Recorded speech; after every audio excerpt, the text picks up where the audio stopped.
خۆشەویستی تلوزیۆنی پەرتۆ 34 ساڵ لەوە پێش لە ڕۆژی 28 مۆرداددا هێزە دڕندەکانی جمهوری ئیسلامی و هەروە کۆنەپەرستانی مەحەلی هێرشیان کردە سەر بەشی کوردستان و زۆرێک لە خەڵکی کوردستانیان لەبەین برد. هەر بۆ بۆنەیەوە بەڵام دوای ئەوەی کە ئەو هێرشەیان کرد خەڵک زۆر لە ماوەیەکی کورتدا توانیان هێزەکانی جمهوری ئیسلامی ڕسوا بکەن و بیانکەنە دەرێ. هەر بۆ بۆنەیەوە سەبارەت بە 28 مرداد وتوێژێکمانەیە لەگەڵ هومایونی گودازگەر. هومایونی گودازگەر بەخێر بێ بۆ بەرنامەی ڕۆی تلوزیۆنی پەرتۆ. زۆر سپاستانەکەم. منی سڵاو و ئاز دەکەم لە خزمەتتان و بینەرانی تلویزیۆنی پەرتۆ. سپاس. هومایونی گودازگەر دلیلی چ بوو کە سەرکەوتی ئینقلابی لە کوردستانەوە دەستی پێکرد باوجودی ئەوەی کە لە هەموو شوێنێک لە ئێران ئەو مەسەلەیە هەبوو و هێشتا ئینقلاب لە هەموو شوێنێک هەر بەردەوام بوو، بەڵام دلیلی چ بوو کە ئەم مەسەلەیە لە کوردستانەوە زیاتر دەستی پێکرد؟ دەکرێت بۆمان باس بکەین؟ بەڵێ پێشەوە کە بڕۆمە سەر دلیلی مشەخەصی ئەوە کە جمهوری ئیسلامی بۆچی سەرکوتی ئینقلابی لە کوردستانەوە دەست پێ کرد، ئەبێن لەحتێتر ئیشارە بەوە بکەم کە ئینقلابی ئێران بە تۆری کولی ئینقلابێکی چەپ بوو. هەردوو ڕژیمی شا و جمهوری ئیسلامی بۆ تێکشکاندنی ئەو ئینقلابە چەپە تێکۆشان. هەروەها کە تاریخ نیشانی داوە لە بیری نەسڵی ئەو کاتێ ئینقلابی شا هەیە ڕژیمی شا ناتوان بوو لە سەرکوتکردنی ئەو ئینقلابە چەپە. لە نەتیجە ڕەساڵەتی سەرکوتی ئەو ئینقلابەی دانا بۆ جمهوری ئیسلامی، یانێ بە واتەیەکی تر جمهوری ئیسلامی و سەرانی جمهوری ئیسلامی ئیدامەی ڕێگەیەکیاندا کە ڕژیمی شادا بووی و ئینقلابیان ئەوان بە شکستا کێشان. ئەگەر ئەزهاری و شەریف ئیمامی نەیانتوانی ئەو کارە بکەن لە سەرانی ڕژیمی شا و دەورانی شا، ئەم جارە حکوومەتی موقەتی بازرگان و فروهەر و خەڵخاڵی و بەهەشتی و جەماعەتی تر بە سەرکردەی خومەینی ئینقلابیان تێکشکان. جا ئەوە بوو کە وەختێ تەماشاەکەی لە کوردستان ئەو ئینقلابە ئەو قەبرەتری بوو. وەختە جمهوری ئیسلامی هاتە سەرکار لە کوردستانە تەواوی دامودەستگای ڕژیمی پێشووی شا هەڵپێشرا بووەوە، مردم ئازادیەکی نسبیان بەدەسەوەرد بوو و شارەکان بەدەستی خەڵکەوە بوو. ئەوە بوو کە جمهوری ئیسلامی بۆ دەستپێکردن بە شکست و تێکشکانی ئینقلاب وای پێ باش بوو کە لە کوردستانەوە دەست پێ بکات و خەڵکی کوردستان ئەتوانی وەزنەیەکی زۆر بێ بۆ ئەوە کە دەستی ئاوەوا بێت بۆ کە لە باقی جێەکانی ئێرانیش بازم بتوانێت ئینقلاب سەرکوت تا هەروەها کە تا ساڵی 60 بەردەوام کارێک کرد و ساڵی 60 بە ئەعدامی زیندانیانی سیاسی بە کۆمەڵ لە تەواوی ئێران توانی ئینقلاب بە شکستا بگەێنێ. ئێمە ئەو ئانەن لە بیرمانە کە لە کوردستان فەزایەکی دموکراتیک بوو، مەقەمی پاسداران و ارتجاع لەلایەن خەڵکەوە چەک دەکرا و خەڵک جۆرێک لە حاکمیەتی خۆیان خەریک بوو ئیمتحان ئەکرد و ئەوە بۆ جمهوری ئیسلامی سەرکوتکردنی ئەوە بۆ جمهوری ئیسلامی سەرکەوتنێ بوو بۆ ئەوە کە بتوانێت باقی ئینقلاب لە تەواوی ئێرانە سەرکوت بکات. بە کورتی جوابی من ئەوەیە کە کوردستان هەڵقەی قوی ئینقلاب و ئیدامەی ئینقلابی ئێران بوو کە چەپ بوو ئازادی خوازانە بوو و ئەو هەڵقە قویە دلیلێ بوو ئەوە کە جمهوری ئیسلامی لە پاشا حملە بکات بە ئەوە دەستکا بە سەرکوتی ئینقلاب، سەرکوتێک کە لەوێەوە دەستی پێکرد و ساڵی 60 من ئیشارەم پێکرد بە کوشتنی کۆمەڵی زیندانیانی سیاسی و سەرکوتکردنی تەواوی ئەحزاب و تەشەکل دموکراتیک و کۆمونیستیەکان توانین جمهوری ئیسلامی شکستی پێبێنێ. بەڵێ هومایونی گودازگەر پێتان وایە ئەو دەم عەکسولعەمەلی خەڵک بەسەبارەت بەو هێرشە دڕندانەی کە جمهوری ئیسلامی کردێ سەر خەڵک چ بوو؟ وهەروەها مۆزەی بەرخوردی هێزە سیاسیەکان چ بوو لەو کاتەدا؟ ساڵی 58 دوای هێرشی ڕژیمە فەرمانی خومەینی جەلات بۆ سەر خەڵکی کوردستان، من هەروەک باسم کرد لە پرسیاری پێشترا،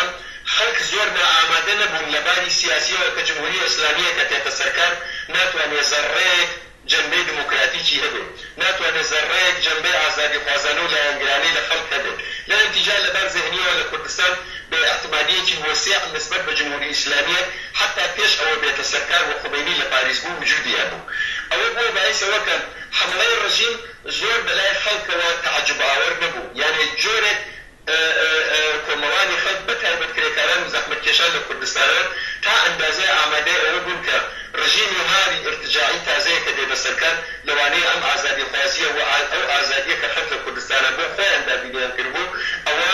قبول نەکات و حملەی پێ بکات. ئەوە بوو هەر بەو دەلیلە خلق بمقاومتێکی گستردەوە چوو بە پێشوازی حمڵەی 28 مرداوی ڕژیمی جمهوری ئیسلامی مقاومت لە تەواوی کوردستانە دەستی پێکرد ئەو وەختە سازبەرایەکی سیاسی وەکو کۆمەڵە بوون کە توانیان زەر پێبن بۆ ئەوە کە مقاومەتی خەڵک سازمان بدەن و بە شێوەی چەکدارانە و بە شێوەی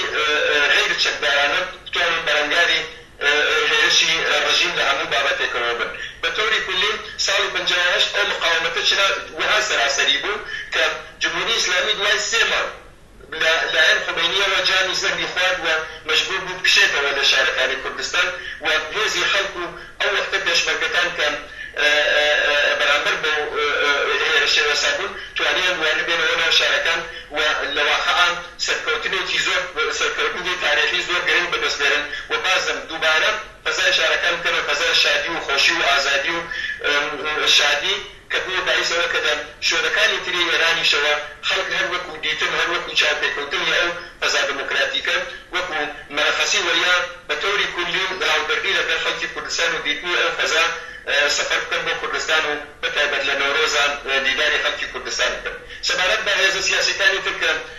پرسیارەت کرد لە وەختا هێزی سیاسی ئەمدا کە لەو جەلانەتە بەشداری بوو جگە لە کۆمەڵە حەزبی دموکرات بوو حەزبی دموکرات ئەو وەختەش بەداخەوە وەک تەواوی تاریخی مبارزاتی خۆی لایەنی سازشکاری و مامەڵەکردنی لەگەڵ جمهوری ئیسلامیان گرتە بەر هەر ئەو وەختەش کە شەڕ بوو هەر ئەو وەختەش کە جمهوری ئیسلامی چمودیانی نسبەت بە خەڵکی بەرامبەر بە خەڵکی کوردستان نیشانەدا جمهوری ئیسلامی نمایندەی لە قوما بوو تا خمینی ببینێ هەمیشە خەریکی ناردنی هەیئەت و داروبەسە و واسطە بوو بۆ ئەوە کە لەگەڵ جمهوری ئیسلامی بگا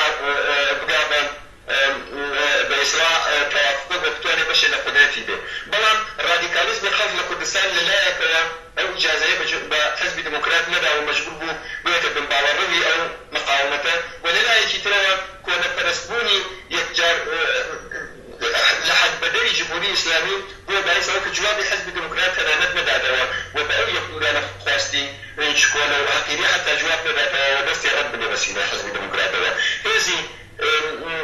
ئەمدا حەزبی دموکرات بوو کە بەداخەوە لەوێشە تاریخێکی باشی بۆ خۆی نەنوان و گوزەشتەیەکی چاکی لەبەرچاو خەڵکە بە ئیسلام نیشانە نەکرد بەڵێ هەمایونی گۆدازگەر هەروەکە باست کرد ئەو هێرشە دڕندانەی کە جمهوری ئیسلامی کردێتە سەر خەڵک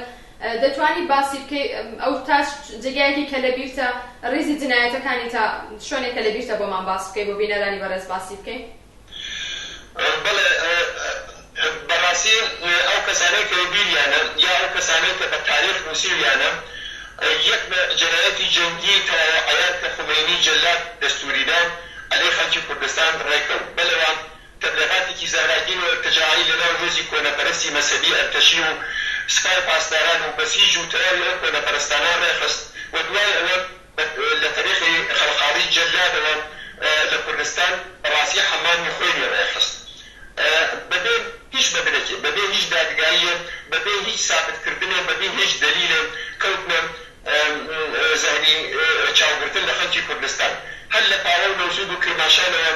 جوانانی خەڵک معتەرزین و تەنانەت لە بەعزە وەختێکی چاک کەسانێک کە بە سیاسەتەوە ڕەبتیان نەبوو بە ئەعترازەوە ڕەبتیان نەبوو من خۆم یەک دوو نمونەم لە بیرە ئەمانیانە لە پاڵی دیوارە ڕاوەستاند و تیربارانیان کردن جنایەتکاریە کە تا ئمڕۆژ هەر بە شاهدی ئەکس و ڤیدیۆ مستەند ئەتوانێت لە دەربارە هەر سازمانێکی نیمە دموکراتیکی تەنانەت بورژواییچە عەلەی جمهوری ئیسلامی دادخواست کرد لە کرماشان لە سنە لە مەریوان لە سەقز و لە شماڵی کوردستان بە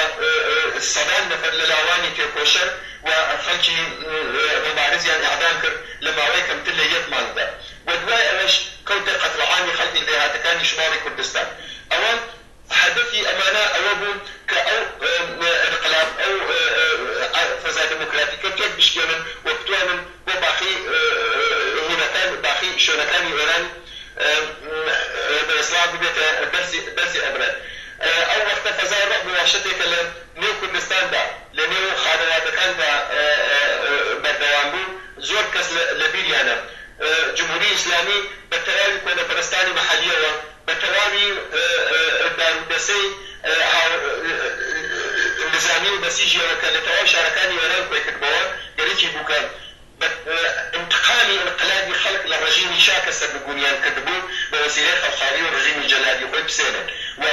ئەو حرەکەتەی ئەو بەزەیانە دەستی دایە ئەو کارە بەڵام تا ئەمڕۆژ نەتەنیا ئەوتوانێت ئەوانە لێتوانی خەڵک پەشیمان کاتەوە لە مبارزەی ئازادی خانە و عەدالەت تەلەبی خۆیان تا ئەمڕۆژ سەرەڕای 34 ساڵ وە کوشتنی بەردەوام و ئەعدامی بەردەوام لە مەلای عامە و لە زیندانەکانی جمهوری ئیسلامیە لە خەڵکی کوردستان و تێکۆشەرا لە خەڵکی کوردستان هێشتا نەتوانیوە چۆک بە خەڵک دادبات و مبارزە و بەرامبەرکی خەڵک بەرامبەر بە جمهوری ئیسلامی و بەتایبەت نفرەتی وەسیعی خەڵک بەرامبەر بە جمهوری ئیسلامی هەر وەکو ڕابردوو بەردەوامە. بۆ جۆرێک کە ئێوە باسی دەکەن فکر ناکەم کە خەڵکی کوردستان پێم وابێ هەموو ساڵێ لە 28 مرداددا و کە دەگاتە مانگی مرداد ئەو بیرەوەریان بۆ دێتە پێشەوە بیریان دێتەوە کە چ وەزیەتێکی ناخۆش و چ کوشتارێک لە نێو خەڵکدا کراوە. هۆماینی گودازگەر پرسیاری ئاخرمەوەیە کە پێتان وایە ئەگەر ئەو کارەساتە ئێستا ڕووی بدایە چۆنتانەوە بەرخۆرد دەکرد و ئایا ئەو کات نەدەکرا جۆرێک کردرایە شتێک ببایە کە بەو شێوەیە جمهوری ئیسلامی نەیتوانی بە هێرش بکاتە سەر کۆمونیستەکان و خەڵکی ئازادی خواست ئاوا لەبێ بەرەو بیکوژێت؟ بێگومان دەکرا بازەکارێت کرێت بەڵام تاریخ و مبارزە حقایقی تاریخی داهاتوو وەختێ تماشایەکەی ناکرێ بڵێ لە گوزەشتا من ئەکرا ئەوە بکەم وا ئێستا بە عەقڵم ئەگەی وا ئێستا ممکنە بەس ئەکرا بازەکارە بکەین لەو وەختا جامعەی کوردستان بازەکەمبوونهایەکی هەبوو حزبی ئاوا ڕۆشنبین لەبار سیاسیەوە و لەباری عەمەلیەوە وجودی نەبوو تازە دەستی پێکردبوو و مەودایەک بۆ ئەوە نەدرابوو بۆ ئەوە کە ئەحزاب و جەریاناتی سیاسی بتوانن خۆیان ڕێک بکەن و خۆیان ئامادە بکەن بەرامبەر بە هێرشێکی ئاوا بەرەندانە بەرامبەر بە هێرشێکی ئاوا گەورە تعادڵخوایەکی بەشەدەت نامساعد لەبین خەڵک و لەبین جمهوری ئیسلامیە بوو کە هێشتا خەڵک و حزبە سیاسیەکان نەیەتوانی خۆیان بۆ ئامادە بکەن لەلایەترەوە تەجروبەی ئەوە نەبوو تجربه ئەوە کە ئاوان شەڕێکی هێرشێکی وەسع کردێتە سەر منتەقەیەک وان ئەحزاب و خەڵک بتوانن خۆیانی بەرامبەر سازمان بدەن بەداخەوە ئەویشە نەبوو و ئەو سازمانانە ئەجملەت کۆمەڵە تجربەی ئەو شتانەی نەبوو کە نوعێک لە حاکمیەت نوعێک لە ئینتفاضە نوعێک لە ڕاگەیاندنی حکوومەتی ئازاد لە ئێراندا بەرامبەر بە جمهوری ئیسلامی ڕابگەیەنی وە بڵێ بە تەواوی دنیا ئێمە ئازادین و حکوومەتی خۆمان ڕاگەیانوە و ئەمانەوە بە ئازادی بژین مەسەلەن شتگەرێک بوو کە وەکو تۆ باست کرد ئەگەر ئیمڕۆ ڕوو بدا بە تەوری کولی کارگەرێک تر بکرێ کە ئەو دەورانە نە لە تەوانی مادیە بوو نە تعادڵی خوا ئیجازەی ئەدا و هەر وەک باسم کردە لە تەوانی بۆچوون و بە تەوری کولی تەجروبەکانی سیاسی سازمانەکانی ئەو دەوروبەرا بوو بە تاکیدەوە ئەگەر ئێمە جۆرێتر دەخۆتبان کردای ئەگەر سازمانهایەکی با تەجروبە ئەگەر خەڵکێکی سازماندران ئەگەر بەرچاوڕۆشنیەکی مەقدارێک دوورتر کە ڕۆشنی بکردایەتەوەکەن لە کوردستانە چی ئەکرێ بەرامبەر بە هیولای جمهوری ئیسلامی بکرێت لەوانەیە کە ئێمە زۆربەی لەو عەزیزانەمان کە ئێستا لەگەڵ نییە زۆربەی لەو کەسانە کە کەوتنە دای جمهوری ئیسلامیەوە چە بە عەلەنی تیرباران کران لە ڕۆژانی ئەوەدا و چە دواتر کەوتنە زیندانەکانەوە لەلایەن جمهوری ئیسلامیەوە ئەعدام کران ئەکردبێ گیانی زۆربەی لەوانە بپارێزین و پێشگەلەوە ببوونە باعیسەوە کە خەسارات و مەڕوێرانی لەنێو جامعەدا کەمتر بێتەوە و دەستکەوتەکانمان یەقینەن زۆرتر بێت بەڵام هیچ کەسێ لەبەر مبارزەیە کە کردیە خۆی سەرزەنش ناکات و ئەو شتەوا کرا لە ساڵی 58 بەرامبەر بە جمهوری ئیسلامی بەرهەق قابلی دفاع و تەواوی ئەو کەسانەوەیان ئەو ڕێگای گیانی خۆیان لەدەستا ئەرزشمەند و کەسانێکن کە لە یاد و خاترەی مبارزاتی ئەمە هەمیشە مێنەوە. سپاس دەکەم هۆماینی گودازگەر وەختمان ماوە 3-4 دقەیەک ئەگەر قسە و باسێکی دیکەت هەیە کە باسم نەکرد بە یا لە پرسیارەکانی من بەدەر بێت کە بۆ خۆت بە ذێهنت بگات دەتوانیت بفەرمووی.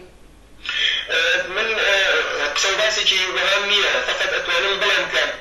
ئەزموونی 28 مرداد و شکستی جمهوری ئیسلامی لە سێمانەی ئەوەوە کە حدودی مانگی ئابان بوو کە جمهوری ئیسلامی شکستی خوا عەمەلەن نمونەیەکی ترە لە ئەوە کە ئەگەر خەڵک دەستە جەمعی ئەگەر ڕادیکاڵ بەتایبەت ڕادیکاڵ و ئاشتی ناپەزیر بەرامبەر بە جمهوری ئیسلامی بێسن ئەتوانن دەستکەوت و دەست بەرن ئەمە ئەزموونێکە بۆ کرێکاران بۆ ژنان بۆ جوانان بۆ کەسانی کە لایەنگری بە قۆخی منداڵن و بۆ تەواوی ئەوانە کە لە ئەم 34 ساڵە خەریکی سازماندانی مبارزەی دەستە جەمعی و تەشەکل عەلەیهی جمهوری ئیسلامی هەر ئەمڕۆژ تەنیا بە مبارزەی عەلەنی دەست جەمعی و متشکل جۆرێکە کۆمەڵانی خەڵک لە هەر کوێ هەن کاریگەران لە فڵان